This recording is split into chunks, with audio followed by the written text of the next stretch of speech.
설 연휴가 시작이 됐습니다만 2년 동안 코로나로 어려운 가운데 설을 맞이해서 여러 가지로 안타까운 점이 있습니다. 이번에는 귀성 행렬이 많이 줄었다고 해요.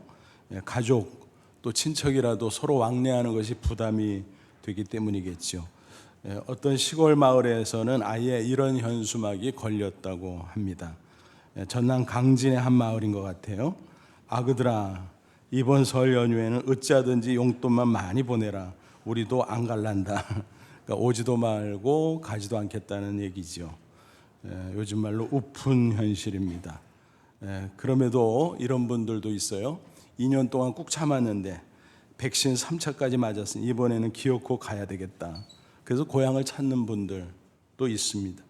대면이든 비대면이든 만나야 하는 게 가족이요 친척 아니겠습니까? 정말 우리에게 소중한 존재들이기 때문입니다. 설날을 맞이하면 누구나 복을 받고 싶어하는 게 인지상정입니다. 그런데 그 복이 나에게 그치지 말고 모든 일가 친척에게, 특히 자손들에게 임하면 좋겠다, 그런 소원이 있습니다. 어떤 면에서는 나보다 자손들이 더 잘 되기를 바라는 마음이 간절합니다. 나는 복을 받았는데 만약 내 자손들이 복을 받지 못한다, 그것은 정말 슬프고 안타까운 일이 아닐 수 없을 것입니다. 그래서 이 시간에는 어떻게 하면 나도 복을 받고 또 자자손손 복을 누릴 것인가, 그 비결을 함께 살펴보려고 합니다. 먼저 성경에 나오는 축복의 대원칙을 확인해 보지요. 여러분, 구원은 어떻게 받습니까? 오직 믿음으로. 무엇을 믿나요? 복음을. 모든 인간은 죄로 영원히 죽을 수밖에 없는데 하나님의 아들 예수 그리스도가 십자가에서 우리의 죄를 대속해 주심으로 그 사실을 우리가 믿으면 죄와 삶에서 구원받는다라고 하는 것이요. 이것이 복음입니다. 왜 그런가요? 비참한 운명에 처했던 우리가 구원받을 수 있다는 놀라운 메시지니까 기쁜 소식이죠. 그래서 복음이라고 말합니다. 복복자 소리음자, 영어로 가스펄이라고 하지만 쉬운 말로는 굿뉴스라고 하지 않습니까? 정말 기쁜 소식, 복음을 믿음으로 우리는 구원을 이미 받은 줄로 믿습니다. 그런데 이 세상 사는 동안에 영육간의 복을 받고 승리하려면 또 어떻게 될까요? 하나님의 말씀을 지켜야 합니다. 그래서 믿음 이후에 아무렇게나 살면 안 되고 하나님의 말씀을 지켜야 된다는 것입니다. 우리 인간이 죄인인지라 율법을, 말씀을 100% 완전히 지킬 수는 없어요. 그래서 율법으로 구원받을 수 없다라는 것입니다. 하지만 인생을 살아감에 있어서 일정한 지침, 가이드라인이 필요하잖아요. 그게 말씀입니다. 그래서 말씀을 지킴으로써 우리는 복을 받게 되는 것입니다. 비유하면 말씀은 뭔가요? 인생의 신호등이에요. 인생의 교통 표지판이에요. 우리가 길을 갈 때 신호등과 표지판을 잘 보고 지키면 안전하게 잘 갈 수 있죠. 그와 같이 하나님의 말씀을 지키면 복을 받고 승리의 삶을 살아갈 수 있다는 것입니다. 오늘 본문은 십계명 말씀이죠. 그 앞부분인데 모세가 시내산에 올라가서 하나님께 직접 받은 말씀입니다. 여러 말씀인데 그 중에 핵심이 바로 십계명이죠. 그것은 우리에게 주신 하나님의 인생 헌법 말씀입니다. 특별히 6절 보니까 놀라운 약속이 들어있네요. 나를 사랑하고 내 계명을 지키는 자에게는 1000대까지 은혜를 베푸느니라. 여기서 은혜를 복이라고 바꿀 수도 있겠죠. 와, 1000대까지 복을 주신다고? 1000대면 얼마야 도대체?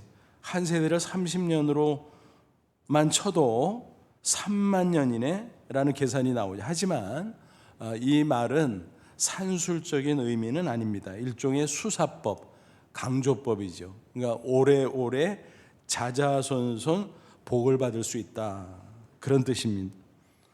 정말 우리 모두가 바라고 원하는 바 아니겠습니까?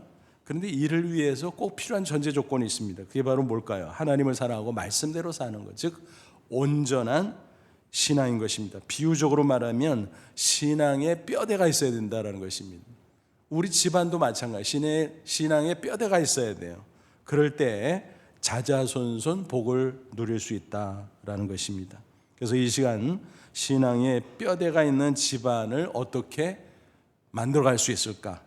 말씀을 나눕니다. 아무쪼록 이 말씀을 통해서 잘 터득하고 천대까지 복을 누리는 저와 여러분 그리고 우리의 자손들 다 되기를 주님의 이름으로 축원합니다. 십계명은 출애굽기 20장 1절로 17절에 기록이 되어 있죠. 그 중에서 오늘 6절까지 본문인데 서론하고 1계명, 2계명까지 해당됩니다. 먼저 서론 부분을 보시죠. 1절, 2절. 하나님이 이 모든 말씀으로 말씀하시되 하나님께서 이 십계명을 주시는구나 하는 거 알 수 있죠. 나는 너를 애굽 땅 종되었던 집에서 인도하여낸 내 하나님 여호와라. 하나님의 이름은 여호와요. 또 하나님은 어떤 분인가? 애굽의 압제에서 이스라엘을 구원하신 분. 여러분 얼마나 놀라운 일입니까? 애굽의 압제, 바로 왕의 그 기가 막힌 압제에서 어떻게 탈출할 수 있고 불가능하지요. 그러나 하나님의 역사로 나갔습니다.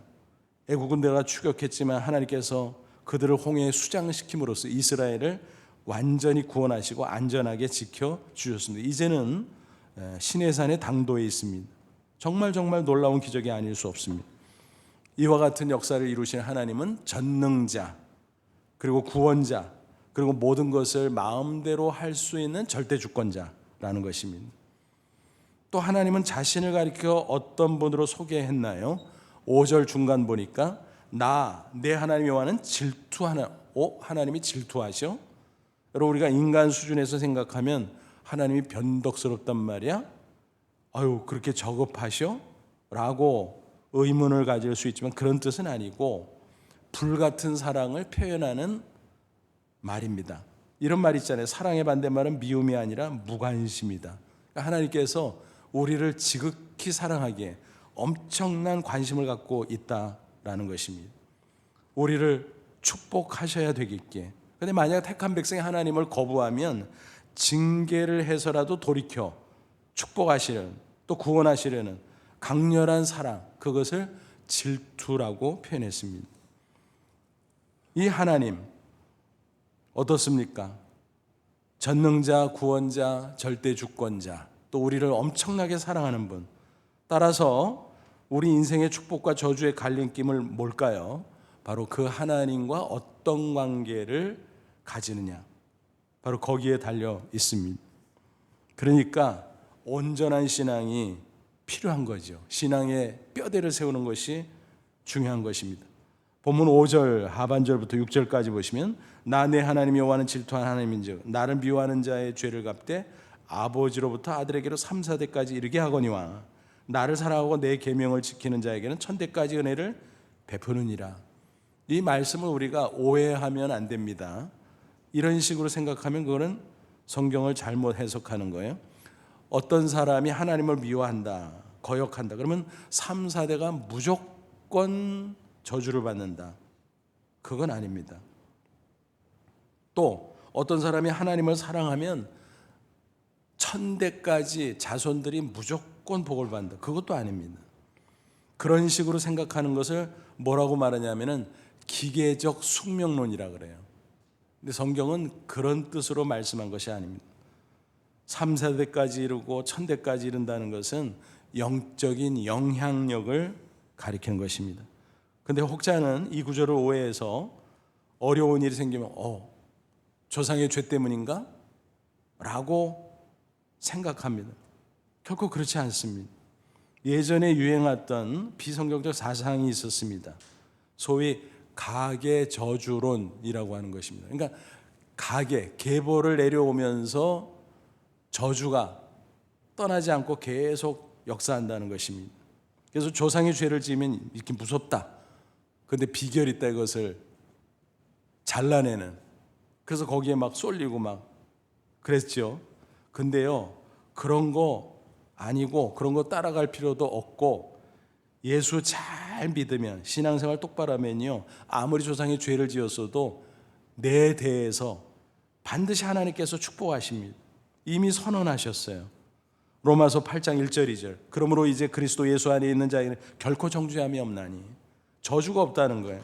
이는 그리스도 예수 안에 있는 생명의 성령의 법이 죄와 사망의 법에서 너를 해방하였음이니라. 그러니까 예수만 제대로 믿으면 저주 끝이라는 겁니다. 조상의 설사, 죄악이 있고 또 하나님을 거역한 자들이었다고 할지라도 나만 잘하면 얼마든지 극복하고 하나님의 축복을 누릴 수 있다라는 것입니다. 다만 조상의 하나님을 잘못 살았다면 그 악한 영향권 안에 들어있기는 하겠죠. 그래서 자손들이 영적인 분위기가 악한 가운데 유혹을 받기 쉽고 또 죄를 짓기 쉽고 그러다 보면 복을 놓칠 수도 있고 또 악한 사탄의 미혹에 넘어가기 쉽고 그러다 보면 고난을 당하기도 쉽고 그런 가능성은 많이 있어요. 그래서 특별히 조심하고 특별히 열심을 내야 합니다. 하지만 기죽을 필요까지는 없다라는 것입니다. 자손인 내가 스스로 확실한 신앙으로 살아갈 수만 있다면 얼마든지 과거의 부정적인 집안 영적 분위기를 끊어낼 수 있습니다. 극복할 수 있습니다. 얼마든지 나부터 또 집안을 바꿔서 복된 삶으로 승리할 수 있다는 사실입니다. 조상이 신앙생활을 잘한 경우는 너무나 복된 일이기는 하지요. 영적으로 유리한 환경이 조성이 됩니다. 좋은 영향이 있습니다. 보고 듣고 배우는 게 다 좋은 거잖아요. 영적인 분위기, 흐름도 좋습니다. 그런 가운데 자손들이 신앙생활을 잘할 가능성이 있고 또 조상이 기도를 많이 한 것이 응답되면서 그 혜택을 받을 수도 있겠죠. 상당히 유리합니다. 하지만 주의사항이 있어요. 그러니까 나는 그냥 대충 해도 돼, 나는 가만히 있어도 돼, 그러면 자동으로 복을 받아? 그렇게 생각한다면 그거는 아니란 것이고 잘못된 생각이다라는 것입니다. 신앙은요 각각이에요. 인생도 각각이에요. 아무리 조상의 신앙이 좋아도 자기 자신이 엉터리면 복을 받을 수 없다는 사실을 알아야 됩니다. 최소한 기본이라도 해야 돼요. 조상의 신앙은 마치 비유하면요 디딤돌과 같다라고 말할 수 있어요. 담을 넘어갈 때 디딤돌이 있으면 얼마나 유리하겠어요. 그걸 딱 디디고 올라갈 수 있잖아요. 넘어갈 수 있잖아요.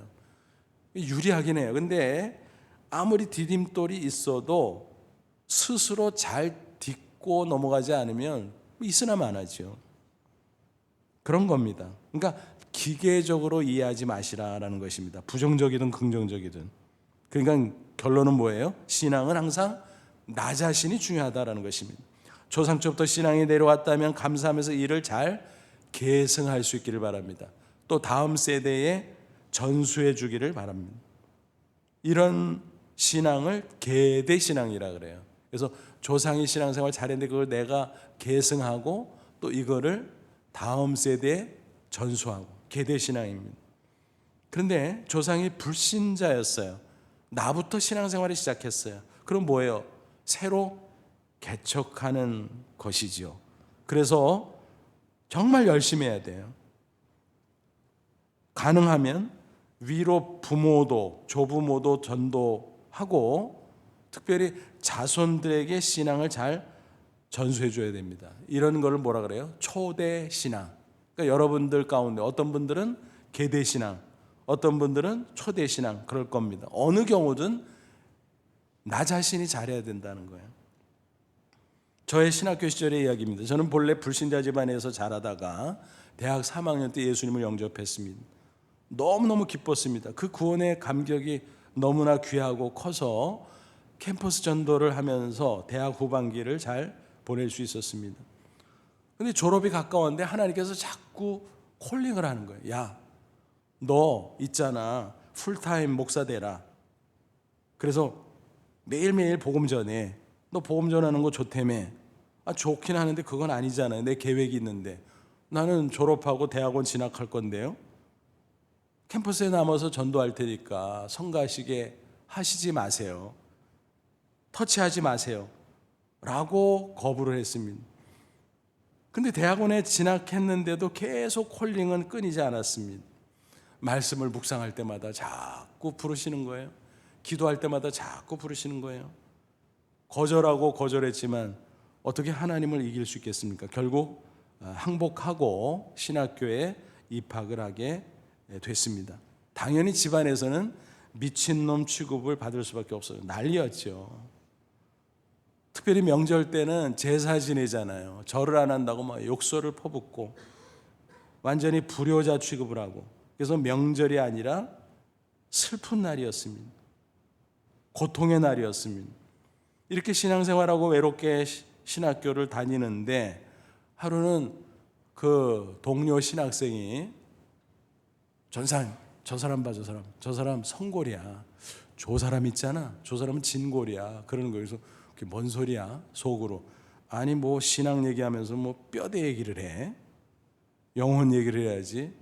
웃으면서 농담이야 농담. 무슨 말이냐 하면은 저 사람은 목사님 아들이거든, 그래서 성골이야. 저 사람은 장로님 아들이거든, 그래서 진골이야. 그 얘기를 들으면서 함께 웃었는데 가만히 속으로 생각해 보니까 그러면 나는 뭐지? 성골도 아니고 진골도 아니고 목인 뭐야? 백골이지. 웃으면서도 씁쓸했어요. 은근 소외감을 느꼈습니다. 근데 한 번은 기도하는데 하나님이 저를 위로해 주는 거였어요. 야, 너 기죽을 거 없어. 너는 아브라함 해. 예? 아브라함 하라고요? 그럼 뭔 소리예요? 아브라함 봐. 갈대아우르 우상의 도시에서 살았잖아. 근데 어느 날 하나님이 부르셨잖아. 그래서 말씀을 따라 가나안 땅까지 갔잖아. 그래서 아버지 모시고 가다가 중간에 하란 땅에서 좀 지내는데 아버지가 거기서 돌아가셨잖아요. 아버지가 누구의 대라. 그렇다면 아브라함이 아버지 데라에게 전도했겠네. 그리고 가나안 땅에 도착해서 거기 거주하면서 하나님의 약속대로 오래 기다리긴 했지만 이삭 낳잖아. 이삭이 야곱 낳잖아. 야곱이 12아들 낳잖아. 그 12아들들이 12지파의 조상들이 됐잖아. 그리고 이스라엘이 됐잖아. 그리고 메시아이신 예수 그리스도가 그 족보에서 나시고 예수 믿는 사람은 다 아브라함의 후손이 되고. 맞아. 아브라함이 어마어마한 믿음의 조상 됐네. 근데 아브라함이 계대신앙이 아니라 초대신앙이네. 여러분 맞죠? 그 말씀을 해주시는데 너무너무 위로가 되고 소망이 생긴 거예요. 맞아. 내 하기 나름이구나. 다행히 결혼할 때 처가는 3대째였어요. 그 당시 지금은 5대까지 내려갔습니다만, 또 세월이 흘러가면서 뭐 우여곡절 많고 시련도 엄청 겪었지만 제 본가도 어머니는 기도하는 권사님이 되셨고 형제들도 어쨌든 믿게 돼서 정말 다행이 됐습니다. 그리고 세월이 흘러가면서 자식들이 태어났고 자랐고 지금은 결혼해서 또 손자를 하나 두고, 그러니까 어느 날 가만히 생각하니까 야, 나도 괜찮네. 나부터 생각하면 손주 하나지만 3대까지 내려갔네. 그리고 어머니까지 치면 4대 됐네. 와, 괜찮네 이제. 이런 생각을 하니까 얼마나 마음의 기쁨이 넘쳤는지 몰라요. 여러분 제가 무슨 말씀 드리는지 아시죠? 나 자신이 중요하라는 거예요. 계대신앙이라도 잘 계승하고 넘겨주고, 초대신앙이면 내가 잘하고 위로 거슬러 올라가 복음 전하면 되잖아요. 또 자손들에게 전해주면 되잖아요. 똑같은 겁니다. 나 자신 하기 나름이다라는 것입니다. 여러분 중에 혹시 불신자 집안에서 먼저 예수 믿고 외롭게 신앙생활하는 분이 있습니까? 명절 때가 반갑지 않고 또 어떡하나 걱정되는 분이 있으실지도 몰라요. 제가 그 심정 알아요. 하지만 여러분 소망을 가지십시오. 기도로 인내하십시오. 지혜롭게 대처하십시오. 그럼 하나님이 기뻐하는 뜻이기에 반드시 신앙의 집안으로 변화시켜 주실 줄로 믿습니다. 그러니까 누누이 말씀드리거니와 계대신앙이든 초대신앙이든 나 자신이 중요한 거예요. 아무쪼록 우리 각자 열심을 내서 신앙의 뼈대에 있는 집안을 가꿈으로 천대까지 자자손손 복을 누리시기를 다시 한번 축원합니다. 그럼 구체적으로 어떻게 해야 신앙의 뼈대를 잘 세워갈 수 있을까요? 신앙의 뼈대를 세운다는 것은 온전한 신앙을 정립하라는 것입니다. 본문을 보면 온전한 신앙이 무엇인가 잘 설명이 되어 있어요. 첫째는 오직 하나님만 섬기는 신앙을 가리킵니다. 3절 보면 너는 나 외에는 다른 신들을 내게 둘지 말라. 10계명 가운데 가장 중요한 1계명이죠. 이거는 뭔가요? 신앙의 대상이 누구냐? 오직 여호와 하나님 한 분이다. 그 안에 삼위 계시죠. 그래서 성부, 성자, 성령 삼위일체 하나님만이 유일한 신앙의 대상이다. 다른 신은 없다. 있다면 그것은 사탄이요 귀신이다. 거짓 가짜 신들이다. 그래서 성경 곳곳에서 하나님의 유일성을 또 강조하고 있습니다. 이사야 45장 18절 22절 나는 여호와라 나 외에 다른 이가 없느니라 땅의 모든 끝이요 내게로 돌이켜 구원을 받으라 나는 하나님이라 다른 이가 없느니라. 창조주 하나님 한 분, 구원자 하나님 한 분이라는 것입니다. 그 하나님 한 분만이 참 하나님이시고 또 그 사실이 예수 그리스도를 통해서 증명된다는 사실입니다. 뭐예요? 세상의 온갖 종교들은 그 교주들 다 죽었어요. 한 사람의 예도 없죠. 그러니까 무덤을 자랑해. 무덤이 무슨 대단한 자랑거리라고. 기독교는 어떻습니까? 예수님 물론 무덤이 있었어요. 지금도 뭐 그렇게 갖고 놓기는 했지요. 성지순례 코스로. 빈 무덤이죠. 근데 왜? 십자가에 죽었다 부활하셨잖아. 그러니까 와, 예수 그리스도는 유일하신 하나님의 아들 맞네. 그지요? 또 예수님은 나를 통해서만 참 하나님을 만날 수 있다라고 선언하셨어요.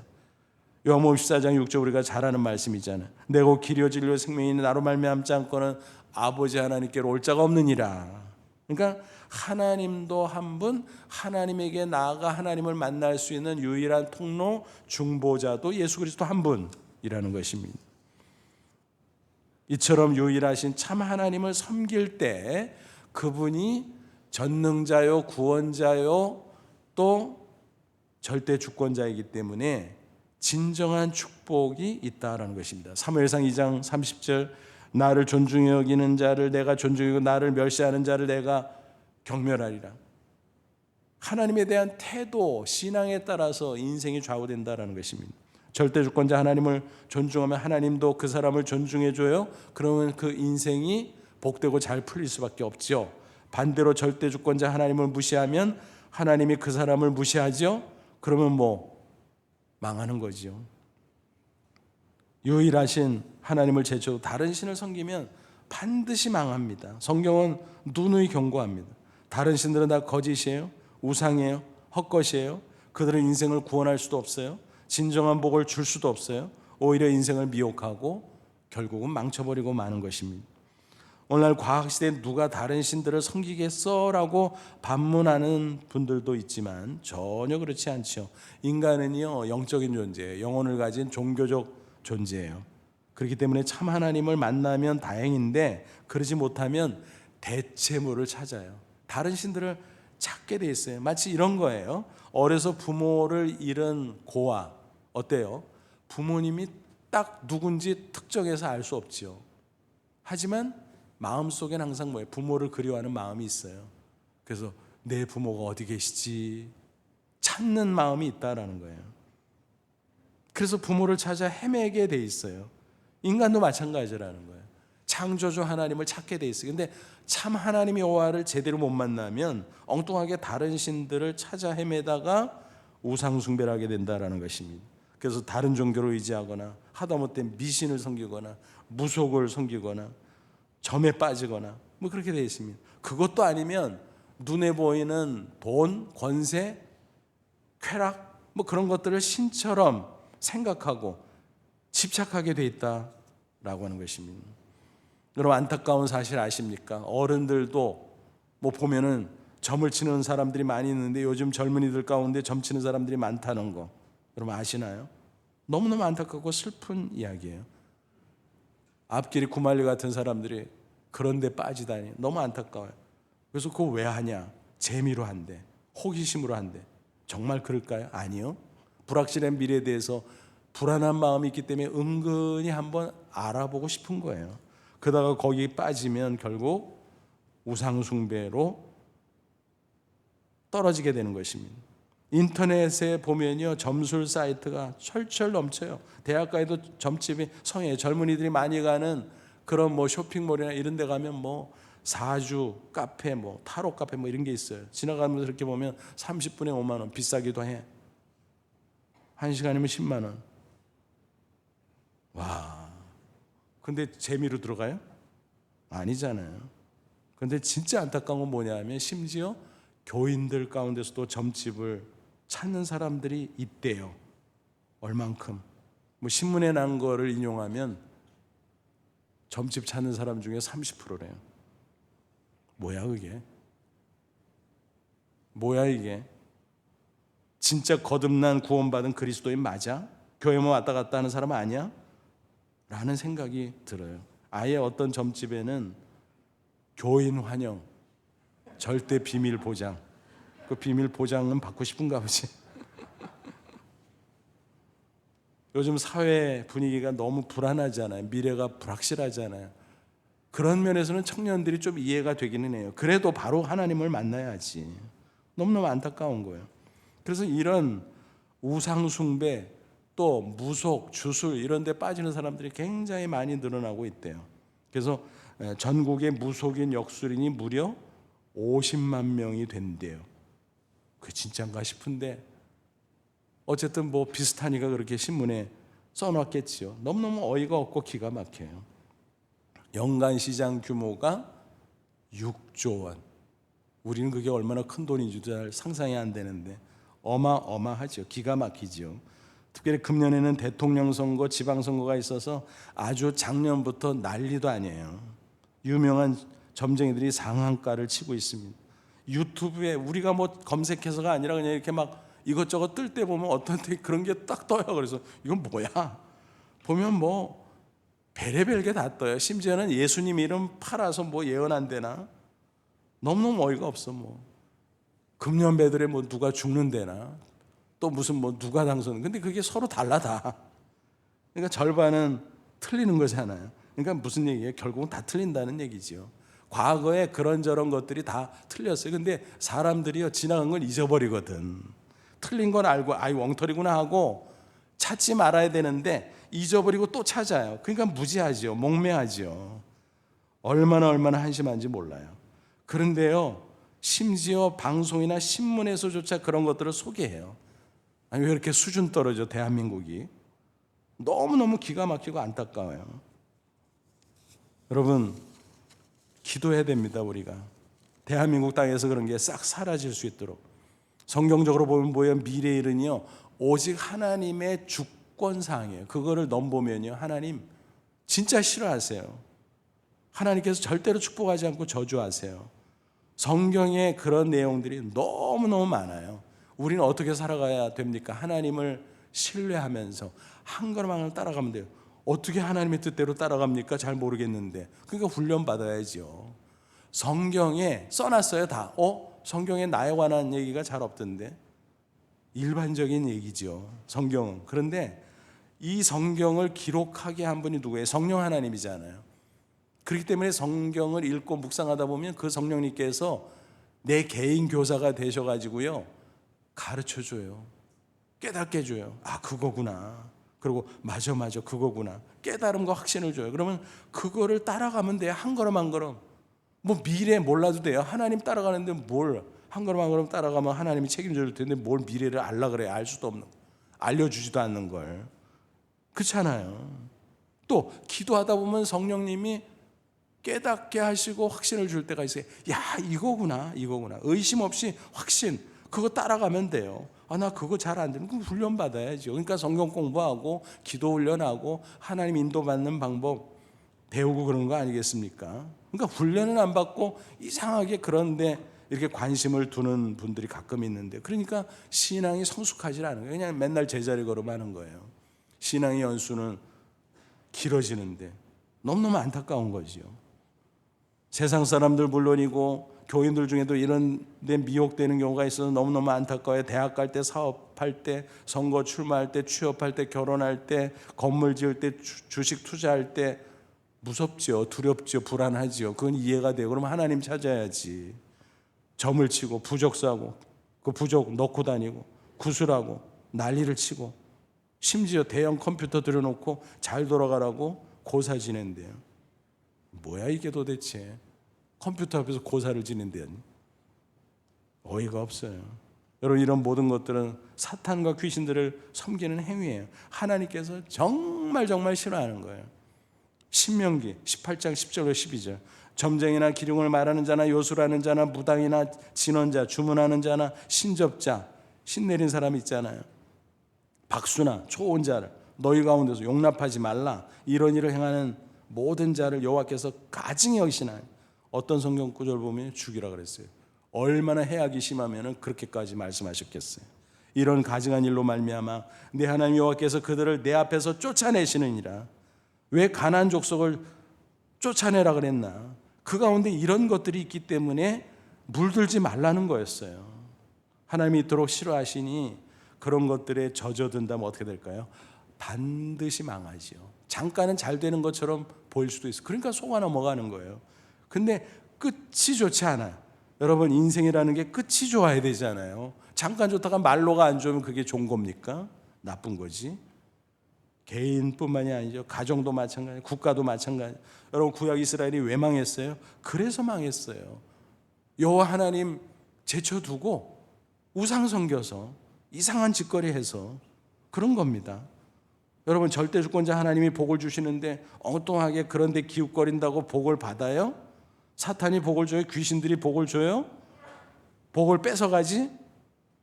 우리는 오직 하나님만 섬기고 자손들에게도 참 신앙, 오직 하나님만 섬기는 신앙을 전수해서 천대까지 복을 받으시기를 바랍니다. 둘째로는요, 오직 하나님만 섬기되 올바른 방법으로 섬겨야 돼요.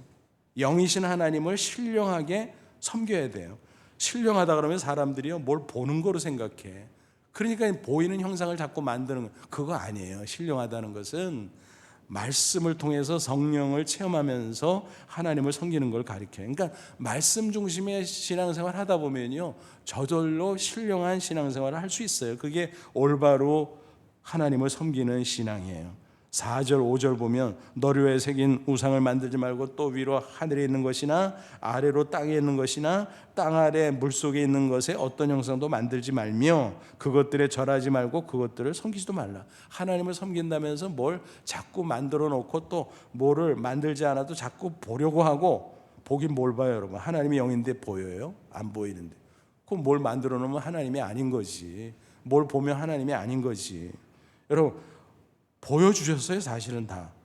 뭘 보여주셨어요? 하나님이 안 보이니까 하나님의 형상으로 오신 예수님을 통해서 보여주셨어요. 아예 그냥 인간의 모습으로 이 땅에 보내셔서 보게 하셨어요. 요한복음 1장 18절 본래 하나님을 본 사람이 없을 때 아버지 하나님 품속에 있는 독생하신 하나님 예수님이 나타내셨느니라. 그래서 예수님께서 제자 빌립에게 그랬잖아요. 야, 하나님 보여달라고. 이 녀석아, 나를 본 사람은 하나님을 본 거랑 똑같아. 하나님은 어떻게 보냐 이거죠. 보지도 못하지만 하나님 만약 보면 죄인은 즉사한다 그랬어요, 성경이. 그거 무슨 하나님을 보려 그래요? 뭘 무슨 자꾸 보려 그래요, 뭘? 그렇게 신앙생활하지 말고 말씀 중심의 영적인 신앙생활을 하라라는 것입니다. 그게 바른 신앙생활입니다. 안타까운 성도들 가운데 이렇게 바른 신앙생활에서 벗어나는 경우가 많이 있어요. 구약 이스라엘도 그랬어요. 하나님 섬긴다고 하면서 엉뚱한 일이 돼. 그러니까 혼합주의 신앙이라, 이걸 싱크레티즘, 양다리 걸치기. 여러분, 영적으로 바람 피우는 거예요. 바람 피우는 사람 망하잖아요. 영적으로 바람 피워도 망해요. 그러므로 우리는 영이신 하나님을 말씀과 성령 안에서 순결하게 섬겨야 된다라는 것입니다. 그리고 셋째는 하나님의 말씀을 잘 지켜야 됩니다. 철저히 지켜야 됩니다. 하나님만 섬기고 하나님을 성령 안에서 순결하게 섬기고 또 하나님의 말씀을 지키고 그러면 된다라는 것입니다. 그게 온전한 신앙이에요. 6절 나를 사랑하고 내 계명을 지키는 자에는 천대까지 은혜를 베푸느니라.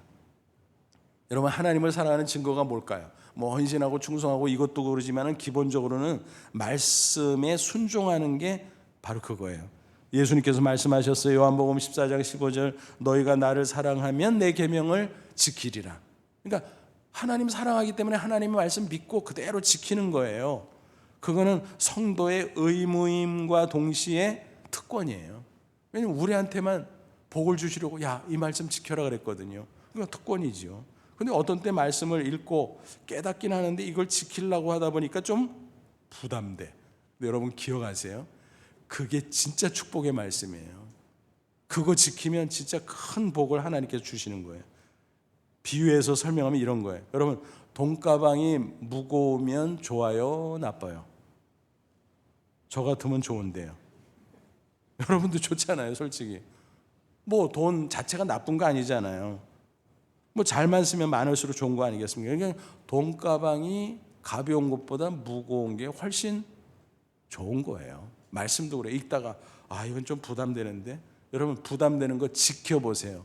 하나님께서 반드시 큰 복을 주실 줄로 믿습니다. 야고보 1장 25절 말씀을 실천하는 자는 이 사람은 그 행하는 일에, 그 말씀을 지키는 그 일에 복을 받으리라. 그러므로 항상 말씀을 가까이 하고 깨달은 대로 실천함으로 큰 복을 받으시기를 축원합니다.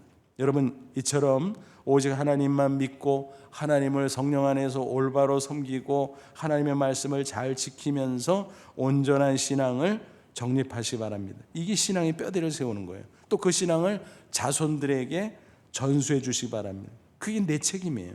그렇게 하면 신앙의 뼈대가 있는 집안으로 만들어져 가는 것입니다. 그러면 천대까지 복을 받게 되는 것입니다.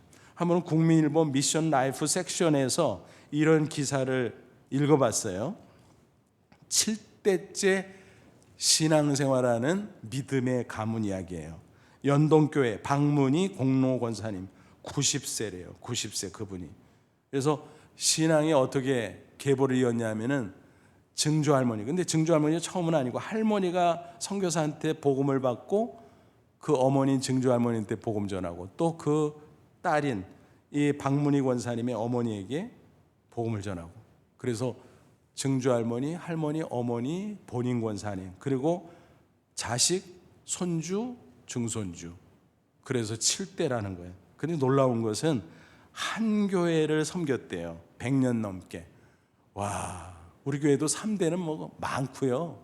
4대, 5대, 6대까지 있으세요. 근데 한 교회를 섬기는 것은 그건 정말 희귀해요. 참 어려운 거예요. 그렇잖아요. 뭐 살다 보면 뭐 딴 데 살고 또 그러다 보면 딴 교회 섬기기 뭐 쉽잖아요. 근데 이분의 가문은 100년 넘게 7대가 한 교회를 섬긴대. 와, 엄청 부러워요. 또 그 집안의 인물들을 쭉 얘기하는데 본인은 뭐 교회 충성한 것은 기본이고 한국 걸스카우트 연맹 총재를 역임하는 등 사회적으로도 여러 활동들을 하셨고, 어머니는 애국지사 신의경 권사님이시고 이모 할머니는 박예수도 우리나라 최초 여의사고, 하여간에 줄줄이 나오더라고요. 와, 그렇구나. 100년 넘게 신앙의 감을 이루고 거기서 배출된 인물들이 사회 각계각층에서 빛과 소금의 역할을 감당했구나. 와, 부럽다.